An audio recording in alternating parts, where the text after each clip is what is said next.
다윗의 아들 이스라엘 왕 솔로몬의 잠언이라. 이는 지혜와 훈계를 알게 하며 명철의 말씀을 깨닫게 하며 지혜롭게 공의롭게 정의롭게 정직하게 행할 일에 대하여 훈계를 받게 하며 어리석은 자를 슬기롭게 하며 젊은 자에게 지식과 근신함을 주기 위한 것이니 지혜 있는 자는 듣고 학식이 더할 것이요 명철한 자는 지략을 얻을 것이라. 잠언과 비유와 지혜 있는 자의 말과 그 오묘한 말을 깨달으리라. 여호와를 경외하는 것이 지식의 근본이거늘 미련한 자는 지혜와 훈계를 멸시하느니라. 오늘은 지혜 사용 설명서라는 제목으로 말씀을 전하도록 하겠습니다. 말씀을 이제 펼치면 잠언 1장 1절에 다윗의 아들 이스라엘 왕 솔로몬의 잠언이라 이렇게 서두가 시작되고 있습니다. 잠언을 기록한 저자 솔로몬을 밝히면서 두 가지로 소개를 하고 있는데, 하나는 누구죠? 다윗의 아들, 그리고 이스라엘의 왕, 두 가지로 소개를 하고 있습니다. 솔로몬은 잠언을 쓰면서 이것을 자기의 아들에게 1차적으로 이제 가르치고 있는 것 같아요. 그래서 2장, 3장, 4장 계속해서 첫 번째 절에서는 내 아들아, 내 아들아, 4절에서도 내 아들들아, 5장, 6장 내 아들아, 아들아, 7장까지 계속 아들을 향해서 이 이야기를 하고 있습니다. 자신의 아들에게 잠언을 전달하는 솔로몬조차도 누군가의 아들이었다는 것을 이야기하고 있는 것이죠. 다윗의 아들 솔로몬. 그래서 누군가의 아들로서 이제 자신도 이 잠언의 말씀을 배웠기 때문에 그것을 자기의 아들에게 전하고 있다는 것을 우리가 추측해 볼 수가 있습니다. 솔로몬은 자신의 아들들에게 가르치는 그 교훈, 다윗에게서도 배웠을 것입니다. 그래서 이 잠언은 한 세대에 끝나는 이야기가 아니라 세대를 거쳐서 영원히 보존되고 기록된 것들을 우리가 함께 활용할 수 있는 어떤 지혜 활용법에 대한 어떤 지침과도 같이 이용할 수 있을 것 같습니다. 아들인 동시에 한 나라의 왕으로서 솔로몬이 소개되고 있습니다. 이스라엘을 통치하는 원리로서도 이 잠언이 유용하게 쓰여질 것이라는 것을 우리에게 알려주는 것이죠. 말하자면 이 말씀은 한 가정의 교훈과도 같고, 그리고 한 나라의 통치 원리와도 같다는 것을 우리에게 말해주고 있습니다. 그리고 2절부터 4절까지는 잠언의 기록 목적이 나옵니다. 5가지 정도로 나오는데, 첫 번째는 지혜와 훈계를 알게 함으로 이제 잠언이 쓰여졌다라고 말하고 있습니다. 2절 처음에 나오는 단어는 알게 하다, 이 야다이죠. 알게 하는 것이 목적이다. 그냥 느끼고 깨닫는 것이 아니라 알게 하다. 이 안다는 것은 배움의 이야기죠, 그죠? 그래서 이 야다는 성경에서 단순히 어떤 정보를 우리가 인포메이션을 알고 끝나는 것이 아니라 본질을 깨닫는 통찰력을 얘기합니다. 그러니까 하나님께서 아신다, 야다. 우리가 무언가를 알 때는 하나님이 아심의 그 지식을 근본으로 해가고 있다는 것이죠. 그래서 오늘 잠언 1장 7절에서도 그 이야기를 하고 있다는 것입니다. 지혜와 훈계를 알기 위해서 잠언이 쓰여졌다. 지혜, 이 지혜가 잠언 전체를 관통하고 있는 키워드와 같은데요. 가진 지식을 어떻게 쓸 것인가, 내 지식을 어떻게 쓸 것인가도 지혜가 필요하고, 그리고 내 감정을 어떻게 제어할 것인가, 여기도 지혜가 필요합니다. 그리고 내 행동 양식을 어떻게 할 것인가에도 지혜가 필요합니다. 내 언어 생활을 어떻게 할 것인가, 여기도 지혜가 필요합니다. 지정의, 언어 생활, 그리고 내 모든 행동 양식을 결정하는 것이 바로 이 지혜로부터 결정된다는 것을 알 수 있습니다. 말하자면 지혜는 나의 모든 지정의와 언어와 모든 행동 양식을 컨트롤하는 컨트롤 타워와 같다라는 것이죠. 이 잠언을 통해서 그 지혜와 훈계를 알게 한다. 이것이 첫 번째 기록 목적입니다. 두 번째 기록 목적은 명철의 말씀을 깨닫게 함이다라는 거 나오고 있습니다. 지혜와 훈계를 아는 것, 그것은 명철의 말씀을 깨닫는 것과 관련이 있습니다. 알게 한다, 깨닫게 한다. 다 뭐죠? 배움과 관련이 있습니다. 그러니까 지혜라는 것은 저절로 생기는 것이 아니라 우리가 배우고 알고 깨달을 때에 생긴다는 것이죠. 저절로 어떻게 지혜로운 사람이 어떤 저절로 지혜로운 사람이 이렇게 태어나고 그 사람이 생득적으로 갖고 태어나는 것이 아니라 그것은 반드시 알고 깨닫고 배움의 과정을 통해서 필요하다는 것이죠. 누가 가르칩니까? 학교에서 지혜를 가르칠까요? 아니죠. 내 아들아, 그러면 누가 가르쳐야 될까요? 조용하십니까? 부모가 가르쳐야죠. 아빠가 가르쳐야 되고 엄마가 가르쳐야 되고. 그래서 이 지혜는 반드시 부모를 통해서 배운다는 것입니다.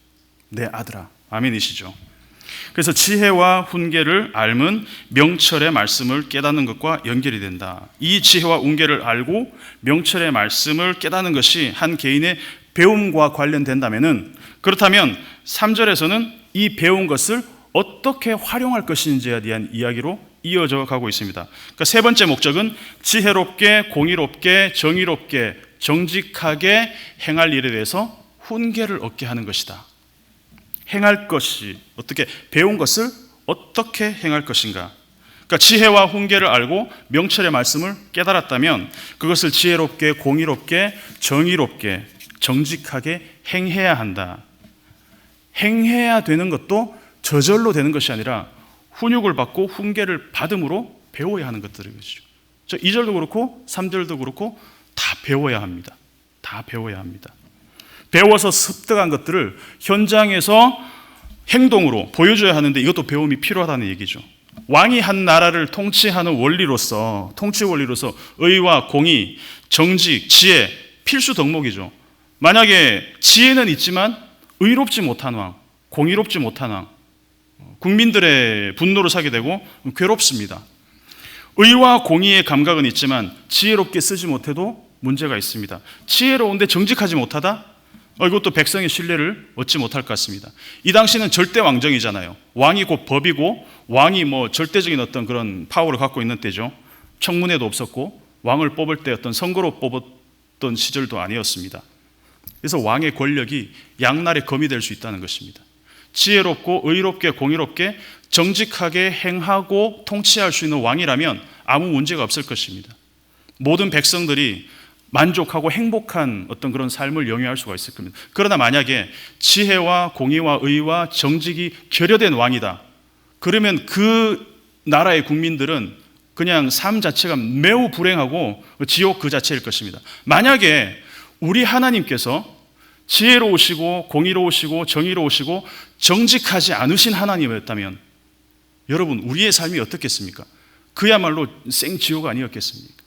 그러나 감사하게도 하나님은 그 고대 근동의 많은 신들과는 다르게 지혜로우시고 공의로우시고 정의로우시고 정직하신 하나님이시기 때문에 우리에게 그 하나님의 통치로 인해서 우리는 샬롬을 누릴 수 있다는 것이죠. 하나님뿐만 아니라 한 나라의 왕뿐만 아니라 한 그룹의 공동체, 그리고 구역장, 그리고 한 가정의 가장 모두에게 이 지혜와 공의와 정의와 정직의 덕목이 필요하다는 것을 기억하시기 바라겠습니다. 견제할 수단이 없는 지도자에게 만약에 이런 덕목이 없다, 재앙과 같은 것이죠. 이런 모든 것들은 저절로 얻어지는 것이 아니라 무엇을 통해서? 배움을 통해서. 알고 깨달아야 우리가 알고 습득하고 행할 수 있다는 것을 우리에게 알 수 있습니다.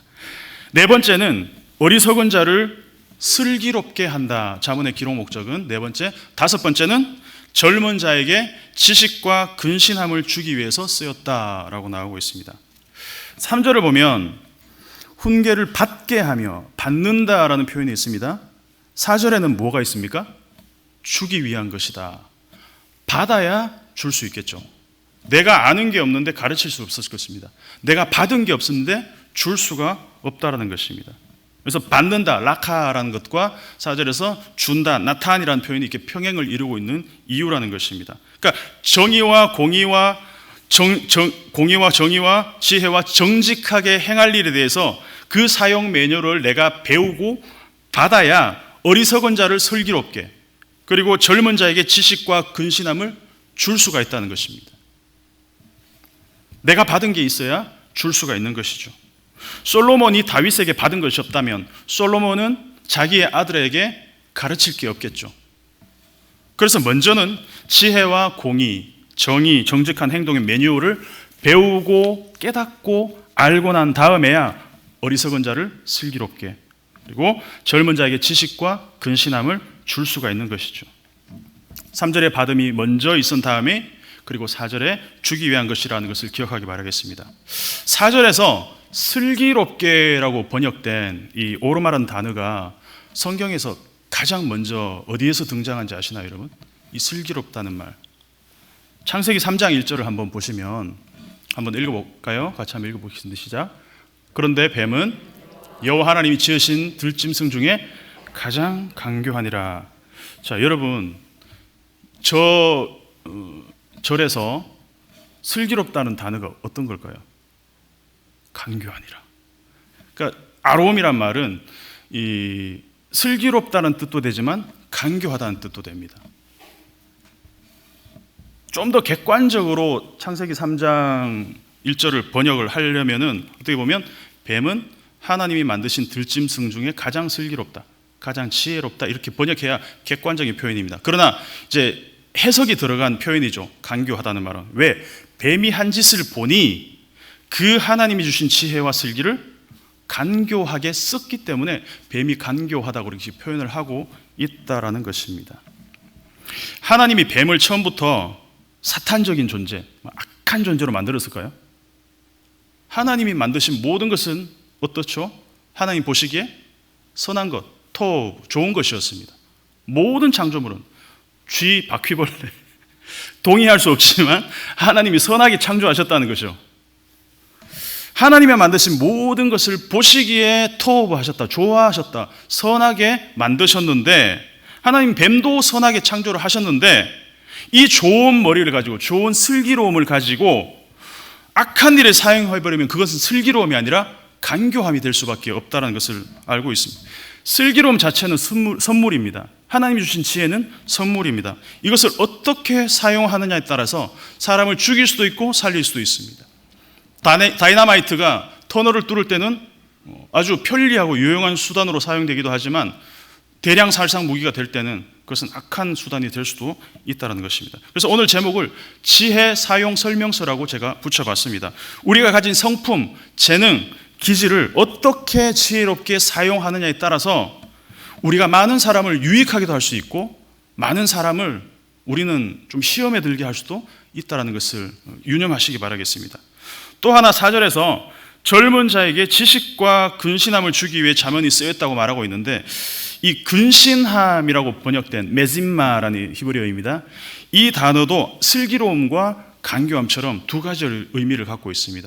그러니까 히브리어의 특징입니다. 한 단어가 두 가지 의미를 동시에 내포하고 있습니다. 이 근신이란 말을 정확한 의미를 좀 찾으려고 제가 라이프 성경사전을 찾아봤는데 거기에 그렇게 되어 있습니다. 몸과 마음을 삼가서 조심함, 자기를 반성하고 자제하며 말과 행동을 주의하고 삼가는 자세. 뭐 어려워요. 조신하게 있는 게 근신함일까요? 깊은 통찰력을 가지고 근신함.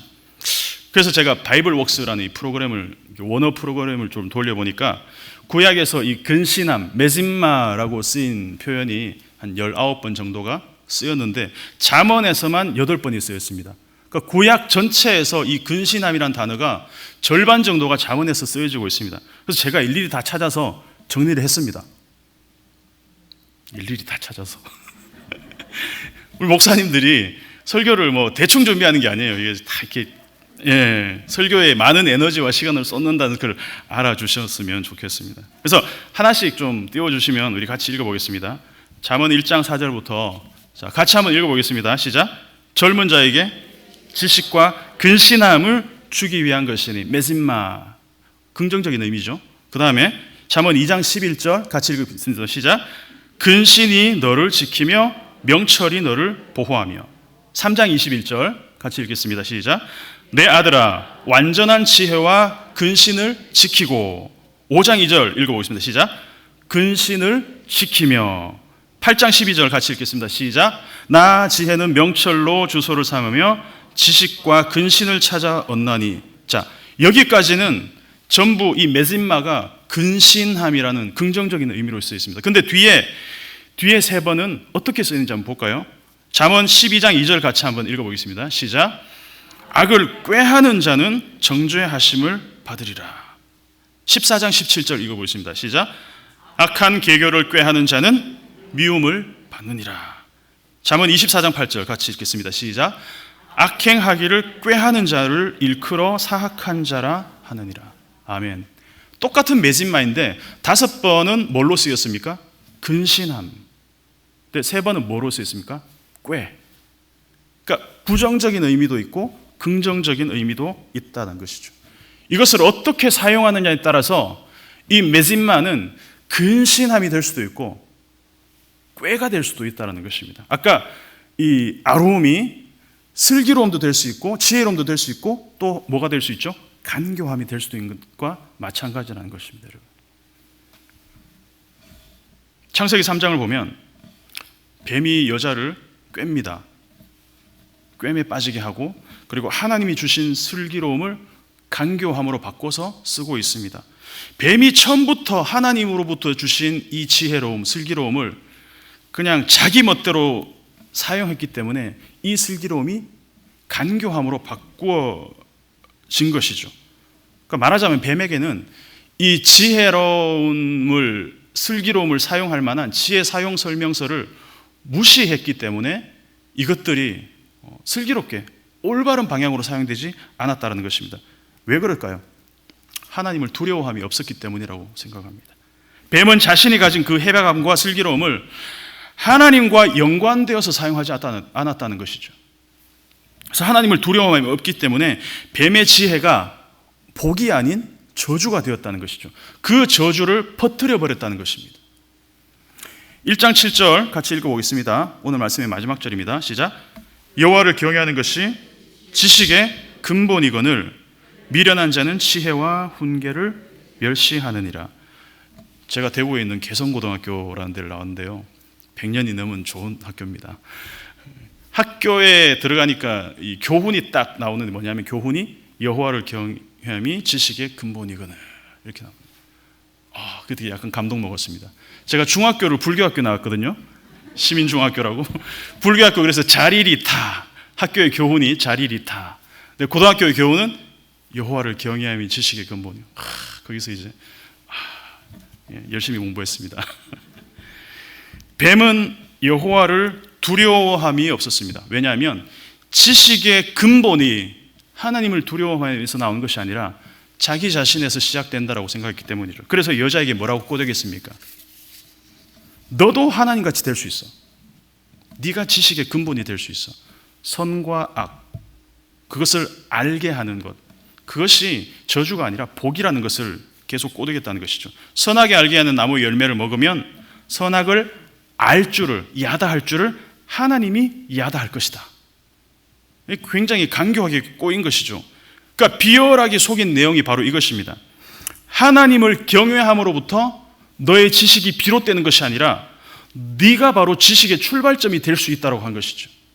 선과 악을 아는 것, 그 지식의 출발점이 네가 된다라는 꼬드김을 여자에게 준 것이라는 것이죠. 그래서 이것을 창세기 3장의 말씀을 오늘 1장 7절의 말씀대로 표현을 하면 여호와를 경외함이 지식의 근본이니라가 아니고 내가 지식의 근본이 될 수 있어 라고 뱀이 말씀을 꼬아서 꼬드긴다는 것이죠.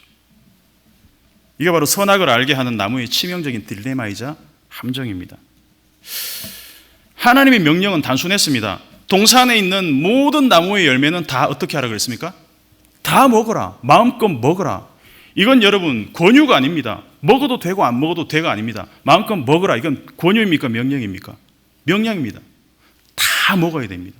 그것이 복입니다. 단 하나, 동산 중앙에 있는 선악을 알게 하는 나무의 열매는 먹지 말라. 왜 먹지 말라죠? 자유를 제한하기 위해서 먹지 말라고 금기를 제한하신 것이 아닙니다. 왜? 죽을까 봐. 너 반드시 죽어. 그거 먹으면 반드시 죽어. 이것이 하나의 명령이라는 것이죠. 엄마가 집을 비우면서 아이들에게 맛있는 반찬을 만들어 주셨어요. 그러면서 정말 정성을 다해서 만들었습니다. 이것도 먹고 저것도 먹고 편식하지 말고 다 먹어. 그렇게 이해하고 엄마가 이제 부득이하게 외출을 하러 가면서 아이들에게 얘기를 합니다. 그러면서 이제 단 한 가지, 그 포스터 한번 띄워주시겠어요? 포스터. 예.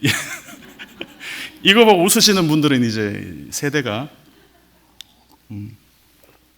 저랑 비슷하거나 저보다 윗세대시겠죠. 이거 아시죠, 여러분? 쥐 잡는 날, 우리 젊은 집사님들은 잘 모르실 겁니다. 아마 쥐 잡는 날이 있었어요, 옛날에. 예전에 그랬어요. 그래서 쥐 잡는 날 막 나라에서 막 이렇게 쥐약 나눠주고, 이렇게 쥐약 놓고 막, 만약에 엄마가 외출을 하면서 아이에게 다 먹어야 돼. 그런데 단 한 가지, 저거는 먹으면 안 되는 거야. 저거 먹으면 죽어. 그거는 이 아이의 자유를 박탈하는 겁니까? 이 자유를 올가매는 겁니까? 아니면 생명을 보존하기 위한 당부이겠습니까, 여러분? 아이를 살리기 위한 것이죠. 아이를 위한 것이겠죠. 갑자기 쥐 잡는 날 이게 생각이 난지 모르겠어요. 예화는 목사의 그 약간 수준에서 나오는 것입니다. 하지 말라면 꼭 하고 싶은 것이 인간의 본성인 것 같아요. 타락한 인간의 본성인지 집에 차려놓고 간 음식들 놔두고 꼭 먹지 말라고 한 거에 이렇게 막 관심이 가가지고 그걸 먹는다면 어떻게 되겠습니까, 여러분? 비극입니다. 하나님이 동산 중앙의 나무의 동산 나무의 모든 열매를 다 먹으라. 이것이 더 중요한 명령입니다, 여러분. 반드시 먹어. 너의 생명을 위해서 반드시 먹어.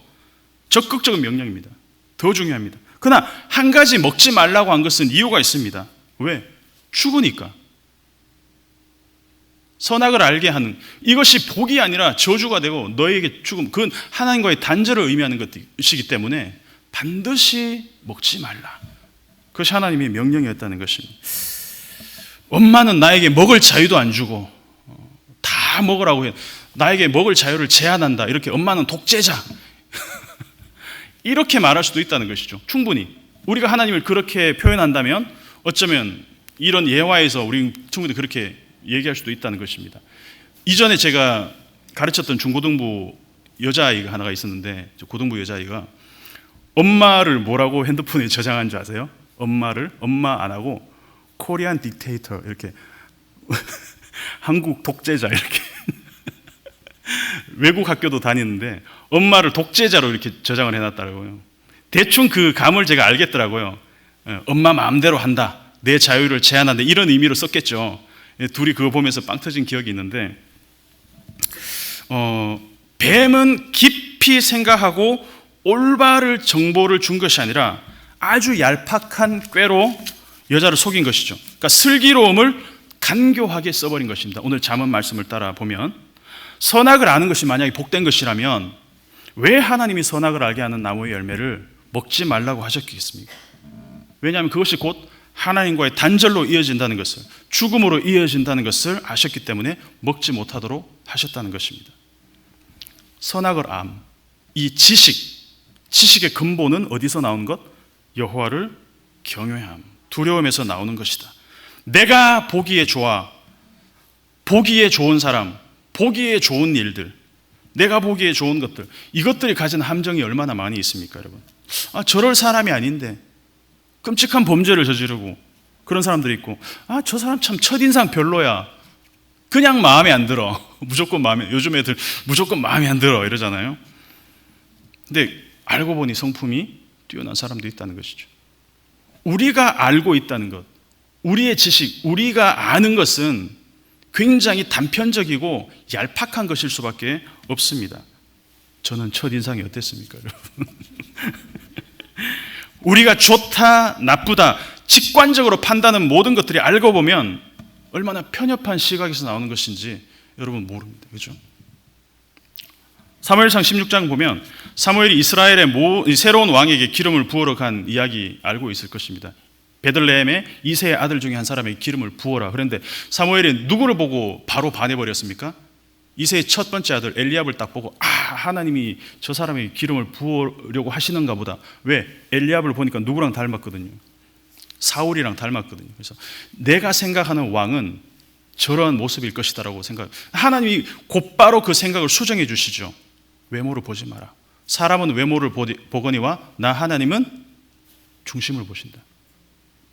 우리가 아는 것, 우리의 지식, 우리의 생각들이 얼마나 편협한 것인지를 우리는 알 수 있습니다. 심지어 이 사무엘 같은 대선지자도 이런 오류를 범할 때가 있다는 것입니다. 이것 때문에 우리는 내가 보기에 좋은 것, 내가 보기에 좋은 사람, 내가 보기에 좋은 일, 나쁜 일, 좋은 사람, 나쁜 사람, 이 모든 선악을 우리는 선악과에 의해서 살아갑니다. 대부분 그렇습니다. 그래도 하루에서 수십 번씩 기분이 왔다 갔다 합니다. 날씨마저도 흐린 날씨, 갯 날씨가 아니라 좋은 날씨, 나쁜 날씨, 우리는 이렇게 얘기하잖아요. 그러니까 비가 오면 빈대떡도 부쳐 먹고 음악도 들어가면서 쉬어가고 그러면 되지. 날이 맑으면 바깥에 가서 광합성도 하고 바람도 쐬면 되지 않습니까? 눈이 오면 또 차 막혀서 싫고, 비가 오면 질척해서 싫고, 맑으면 그냥 괜히 맑아서 싫고 내 기분에 따라서, 그죠? 좋고 나쁨의 이 선악의, 이 선악과의 이 삶들. 그러니까 왜 우리가 이렇게 살고 있는가를 우리는 거슬러 올라가서 성경을 통해서 우리는 깨닫고 배울 필요가 있다는 것입니다.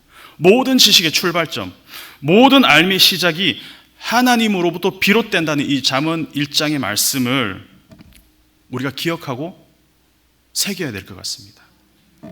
내가 옳고 그러다고 판단하는 것을 잠시 보류하고 미뤄놓고 내가 좋고 나쁨을 섣불리 결정하는 그 타이밍을 잠시 한 발 물러나서 로마서 8장의 말씀을 우리가 기억했으면 좋겠습니다. 같이 한번 읽어볼까요? 로마서 8장 28절 같이 읽겠습니다. 시작. 우리가 알거니와 하나님을 사랑하는 자 곧 그의 뜻대로 부르심을 입은 자들에게는 모든 것이 합력하여 선을 이루느니라. 아멘. 하나님의 지식은 온전합니다. 우리의 지식은 하나님의 지식을 기반으로 하고 있습니다. 또 하나님을 아는 지식으로부터 기반하고 있습니다. 이것이 바로 여호와를 경외함, 지식의 출발점이라는 것이죠. 미련한 자는 이 지혜와 훈계를 멸시합니다. 반면에 5절을 보면 지혜 있는 자는 듣고 학식이 더할 것이고 명철한 자는 지략을 얻을 것이다. 잠언의 비유, 지혜 있는 자의 말, 그 오묘한 말을 깨달을 것이다. 이 지혜의 세계는 빈익빈 부익부의 원리와 같습니다. 지혜 있는 자는 듣고 학식이 더해질 것이다. 계속해서 더해지고, 그리고 멸시하는 자들은, 조롱하는 자들은 계속해서 지혜가 없으니까 스스로 자기의 지혜를 만들어야 되니까 그것들이 슬기로움이 아니라 잔꾀가 되어버리는 것이고 간교함이 되어버리는 것이고 자기 스스로 자기의 꾀에 이렇게 얽매여서 살아갈 수밖에 없다라는 것입니다. 우리 오늘 잠언 말씀을 통해서 지혜를 어떻게 사용해야 될지를 함께 살펴보았습니다. 아무쪼록 이 선악과의 인생에서 벗어나서 이 지혜를 주신 분, 우리의 지식의 근본이신 하나님을 경외함으로 말미암아 우리의 일상을 더욱 지혜롭게 만들어 가시기를 주님의 이름으로 축복합니다. 우리 말씀을 기억하시면서 함께 기도하도록 하겠습니다. 우리가 지혜를 어떻게 사용할 것인지, 슬기로움이 간교함이 되지 않고 근신함이 자기 꾀가 되지 않도록 하나님이 모든 지식의 근본이심을 늘 새기고 살아갈 수 있기를 우리 함께 기도하겠습니다. 그리고 5월 8일 있을 공동의회 그리고 부흥회를 위해서도 우리 함께 기도하도록 하겠습니다.